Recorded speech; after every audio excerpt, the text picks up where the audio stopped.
एक छोटे से गांव में एक गरीब औरत ने एक पुत्र को जन्म दिया। बच्चा सुंदर था, लेकिन सबसे अनोखी बात यह थी कि उसके हाथ पर एक नीले रंग का दाग था। गांव के बड़े बुजुर्गों और पंडितों ने इसे शुभ संकेत माना। जब पंडितों ने बच्चे की कुंडली देखी तो उन्होंने एक चौंकाने वाली भविष्यवाणी की। यह बालक 14 वर्ष की आयु में राजकुमारी से विवाह करेगा और भविष्य में राजा बनेगा। यह खबर जंगल की आग की तरह पूरे राज्य में फैल गई और अंततः राजा के कानों तक भी पहुंच गई। राजा को यह सुनकर गहरा आघात लगा। उसे यह स्वीकार नहीं था कि कोई गरीब और अज्ञात लड़का उसकी पुत्री का पति बने और उसके राज्य पर शासन करे। उसकी आंखों में जलन और ईर्ष्या उमड़ पड़ी। वह हर हाल में इस भविष्यवाणी को गलत साबित करना चाहता था। राजा ने तुरंत सैनिकों को भेजा और नवजात शिशु को उसकी मां से छीन लिया, लेकिन वह सीधे बच्चे को मारने का आदेश नहीं दे सकता था, क्योंकि यह उसकी प्रतिष्ठा के खिलाफ था। उसने एक चाल चली, बच्चे को एक लकड़ी के संदूक में बंद करवाकर नदी में बहा दिया। उसका मानना था कि बच्चा या तो नदी में डूब जाएगा या किसी हिंसक जीव का शिकार बन जाएगा। राजा द्वारा नदी में बहाया गया संदूक बहता हुआ दूर एक गांव की ओर चला गया। संयोग से वह एक पंचक्की में जाकर अटक गया। उस पंचक्की का मालिक एक दयालु वृद्ध व्यक्ति था जिसका कोई संतान नहीं था।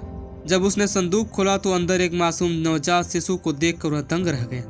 बच्चे की नाजुक मुस्कान ने उसके हृदय को पिघला दिया और उसने उसे अपनी संतान के रूप में पालने का निश्चय किया। वृद्ध व्यक्ति ने बच्चे का नाम वीर रखा और उसे बड़े प्यार से पाला। वीर बचपन से ही बुद्धिमान और साहसी था।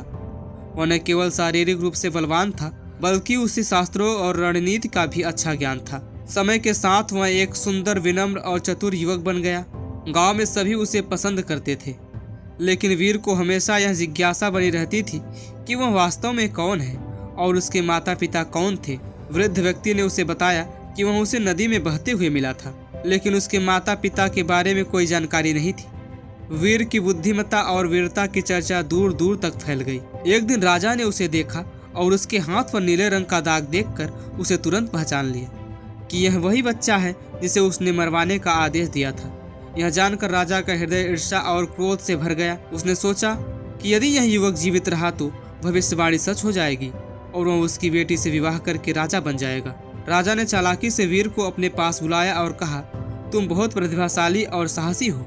मुझे तुम पर विश्वास है, इसलिए मैं तुम्हें एक विशेष संदेश लेकर रानी के पास भेज रहा हूँ। राजा ने पत्र में लिखा, इस पत्र को पढ़ते ही इसे लाने वाले युवक को तुरंत मृत्युदंड दे दिया जाए। वीर को इस षड्यंत्र की भनक तक नहीं लगी। वह प्रसन्नता पूर्वक राजा के आदेश का पालन करने के लिए निकल पड़ा। यात्रा के दौरान वीर को रात हो गई और वह विश्राम करने के लिए जंगल में एक घर में ठहर गया। यह घर डाकू का था, लेकिन वीर को इस बात की जानकारी नहीं थी। अब उसमें लिखा था, इस युवक का स्वागत किया जाए और तुरंत राजकुमारी के साथ उसका विवाह कर दिया जाए। अगले दिन वीर राजमहल पहुंचा और पत्र रानी को सौंप दिया। रानी ने जैसे ही पत्र पढ़ा वह प्रसन्न हो गई। उसे लगा कि राजा ने खुद इस युवक को अपने दामाद के रूप में स्वीकार कर लिया है। तुरंत राजमहल में विवाह की तैयारियां शुरू कर दी गईं। जल्द ही राजकुमारी का विवाह वीर से हो गया। जब राजा महल लौट कर आया और उसने देखा उसकी बेटी का विवाह उसी युवक से हो चुका है जिसे वह मारना चाहता था, तो उसका गुस्सा 7वें आसमान पर पहुंच गया। वह सोचने लगा कि सीधी तौर पर उसे मारना अब संभव नहीं। वह अब राजकुमारी का पति था। राजा ने सोचा कि इसे असंभव कार्य पर भेजकर मरवा दिया जाए, लेकिन यदि तुम असफल हुए तो तुम्हें मौत मिलेगी। यह सुनकर दरबार में सन्नाटा छा गया। सभी जानते थे कि यह कार्य असंभव था, क्योंकि शैतान के महल तक कोई भी व्यक्ति जीवित नहीं पहुंचता। लेकिन युवक को खुद पर विश्वास था। उसने राजा की शर्त स्वीकार कर ली और यात्रा के लिए निकल पड़ा। राजकुमारी को इस परीक्षा की चिंता हो रही थी, लेकिन युवक ने उसे दिलासा दिया और कहा, चिंता मत करो, मैं जल्द ही लौट कर आऊंगा। युवक ने राजा की कठिन शर्त स्वीकार कर ली थी और शैतान के 3 सोने के बाल लाने की यात्रा पर निकल पड़ा। रास्ता लंबा और खतरों से भरा था, लेकिन वह निडर होकर आगे बढ़ता गया। युवक चलते चलते एक गांव में पहुंचा जहां लोग प्यासे थे, क्योंकि गांव में एक कुआं था जो अब सूख चुका था। परेशान ग्रामीणों ने युवक से कहा, यदि तुम शैतान के पास जा रहे हो तो कृपया उससे पूछना कि हमारा कुआं सूख क्यों गया। युवक ने उनकी परेशानी सुनी और वादा किया कि वह शैतान से इसका उत्तर लेकर लौटेगा। आगे बढ़ते हुए युवक एक भव्य महल के पास पहुंचा। महल के बाहर एक विशाल पेड़ था जो पहले सोने के सेब देता था, लेकिन अब पूरी तरह सूख चुका था। राजा ने युवक को बुलाकर कहा, यदि तुम शैतान से मिलने जा रहे हो तो उससे पूछना कि मेरा पेड़ क्यों सूख गया है और इसे फिर से हरा भरा कैसे किया जाए। युवक ने राजा को आश्वासन दिया कि वह इस रहस्य का उत्तर भी जरूर लेकर आएगा। आगे चलते हुए युवक एक नदी के किनारे पहुंचा, जहां एक बूढ़ा नाविक था। वह नदी के एक किनारे से दूसरे किनारे तक लोगों को पार कराता रहता था, लेकिन वह खुद कभी मुक्ति नहीं पाता था। थके हारे नाविक ने युवक से अनुरोध किया, यदि तुम शैतान से मिलने जा रहे हो तो कृपया उससे पूछना कि मैं इस सांप से कब मुक्त हो पाऊंगा। युवक ने उसकी बात भी ध्यान में रखी और आगे की यात्रा पर निकल पड़ा। आखिरकार युवक शैतान के महल तक पहुंच गया। महल में प्रवेश करना असंभव था, लेकिन सौभाग्य से वहां उसे शैतान की मां मिल गई। वह एक दयालु महिला थी और जब उसने युवक की कहानी सुनी तो उसे उस पर दया आ गई। शैतान की मां ने कहा, यदि शैतान ने तुम्हें देख लिया तो वह तुम्हें मार डालेगा। मैं तुम्हारी मदद करती हूँ, लेकिन तुम्हें चुपचाप रहना होगा। युवक ने सहमति से सिर हिलाया। तब शैतान की मां ने उसे एक पोटली में छिपा दिया। रात होते ही जब शैतान गहरी नींद में चला गया तो उसकी मां ने उसका सिर अपनी गोद में रखा और धीरे धीरे उसके बाल सहलाने लगी। फिर उसने उसके सिर से एक सोने का बाल निकाल लिया। शैतान करवट बदल कर जागा और गुस्से से बोला, मेरे बाल क्यों खींचे? उसकी मां ने मुस्कुराकर कहा, बस ऐसे ही, लेकिन मुझे एक सवाल का जवाब चाहिए।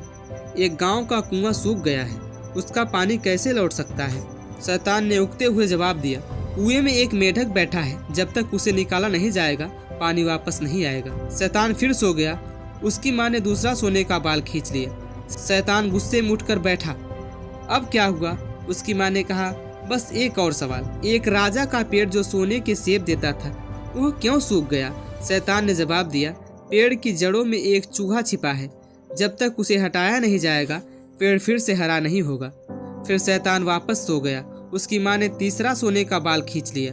शैतान फिर से उठा और चिल्लाया, अब क्यों खींचा? उसकी मां ने कहा, मुझे एक आखिरी सवाल का जवाब चाहिए। एक नाविक जो हमेशा नाव चलाता रहता है, वह इस सांप से कैसे मुक्त हो सकता है? शैतान हंसकर बोला, बड़ा आसान। अगली बार जब कोई यात्री उसकी नाव में बैठे तो उसे चप्पू पकड़ा दे और खुद किनारे कूद जाए। फिर यात्री इस सांप का शिकार हो जाएगा और नाविक आजाद हो जाएगा। इतना कहकर शैतान फिर से सो गया। उसकी मां ने युवक को पोटली से बाहर निकाला और उसे तीनों सोने के बाल और सभी सवालों को जवाब दिए। युवक ने शैतान की मां का आभार व्यक्त किया और तुरंत राजा के महल की ओर वापस लौट पड़ा। युवक शैतान के महल से सफलतापूर्वक लौट रहा था। रास्ते में वह पहले उस नाविक के पास पहुंचा जिसने अपनी मुक्ति का उपाय पूछा था। युवक ने उसे शैतान का उत्तर बताया, जब अगला यात्री नाव में बैठे तो उसे चप्पू पकड़ा दो और खुद किनारे कूद जाओ, तब तुम्हें मुक्ति मिल जाएगी। नाविक बहुत खुश हुआ और इनाम स्वरूप युवक को एक बड़ी थैली भरकर सोने के सिक्के दे दिए। इसके बाद युवक उस राजा के महल पहुंचा जिसके सोने के सेब वाला पेड़ सूख गया था।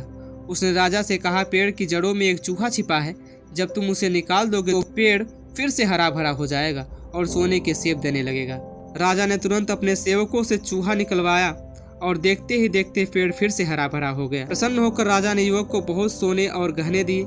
आखिर में युवक उस गांव पहुंच गया जहां कुआं सूख गया था। ग्रामीणों से कहा, कुएं में एक मेढक बैठा है, जब उसे बाहर निकाला जाएगा तो पानी फिर से आ जाएगा। गांव वालों ने कुएं में झांका और सचमुच वहां एक मेढक बैठा था। उसे बाहर निकाला गया। कुएं में पानी भरने लगा। खुशी से झूमते गांव वालों ने युवक को बहुमूल्य उपहार दिए। अब युवक ढेर सारे धन और शैतान के 3 सोने के बाल लेकर राजा के महल पहुंचा। उसने राजा को बाल सौंपे। राजा आश्चर्यचकित और निराश था कि युवक न केवल जीवित लौट आया बल्कि अब वह बहुत अमीर भी हो चुका है। राजा ने जब युवक को सकुशल लौटते हुए देखा तो उसके पास शैतान के 3 सोने के बाल पाए तो वह अचंभित रह गया।